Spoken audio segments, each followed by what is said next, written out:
Speaker, আপনাকে ধন্যবাদ। বিসমিল্লাহির রহমানির রহিম। মাননীয় স্পিকার, বক্তব্যের শুরুতে আমি গভীর শ্রদ্ধার সাথে স্মরণ করছি শহীদ প্রেসিডেন্ট জিয়াউর রহমান এবং দেশনেত্রী বেগম খালেদা জিয়াকে। বিনম্র শ্রদ্ধার সাথে স্মরণ করছি মহান মুক্তিযুদ্ধের বীর শহীদদের এবং নির্যাতিত নারী সহ সকল আত্মত্যাগী মানুষদের। একই সাথে স্মরণ করছি স্বাধীনতার পর থেকে আজ পর্যন্ত গণতন্ত্র প্রতিষ্ঠার দীর্ঘ সংগ্রামে আত্মদানকারী সকল শহীদ এবং গুম, খুন, হামলা, মামলা, গুলিবর্ষণের শিকার সকল আহত যোদ্ধাকে, যাদের আত্মত্যাগ আমাদের জাতীয় জীবনে গণতন্ত্র এবং নতুন আশার দিগন্ত উন্মোচন করেছে। মহান আল্লাহ রাব্বুল আলামিনের কাছে আমি সকল শহীদদের আত্মার মাগফিরাত কামনা করছি। মাননীয় স্পিকার, আপনি জানেন যে সরকার গঠনের পর থেকে আমরা জনগণের জীবনমান উন্নয়ন, দেশের অর্থনীতিকে পুনরুজ্জীবিত করার লক্ষ্যে কার্যকর উদ্যোগ গ্রহণ করেছি। বর্তমান সরকার গঠনের পর থেকে সৃষ্ট বৈশ্বিক অস্থিরতা, অর্থনীতির অভ্যন্তরীণ কাঠামোর দুর্বলতা এবং মূল্যস্ফীতিজনিত চাপ মোকাবেলা করে দেশের অর্থনীতিকে পুনর্গঠন করা বর্তমান সরকারের অন্যতম প্রধান অগ্রাধিকার। সরকারি ব্যয়ের প্রতিটি ক্ষেত্রে অপচয় কমানো, অগ্রাধিকারহীন ব্যয় সংকোচন, প্রশাসনিক ব্যয়ে মিতব্যয়িতা নিশ্চিত করার চেষ্টা করছে। পাশাপাশি সরকারের নির্বাচনী ইশতেহার বাস্তবায়নের চেষ্টা করছি। তবে বৈশ্বিক পরিস্থিতির কারণে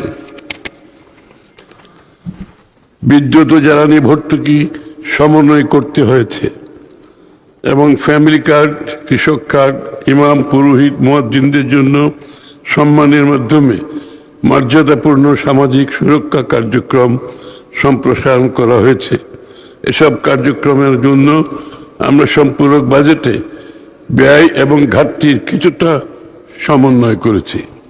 মাননীয় স্পিকার, চলতি 2025-26 অর্থ বছরের মূল বাজেটে সরকারি নিট ব্যয়ের প্রাক্কলন করা হয়েছিল মোট 7,90,000 কোটি টাকা।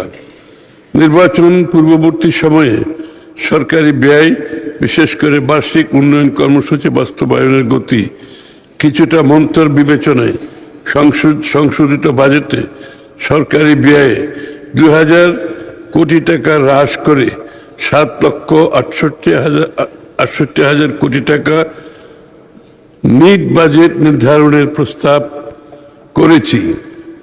বাজেট ঘাটতি প্রস্তাব করেছি 2 লক্ষ কোটি টাকা, যা জিডিপির 3.3%।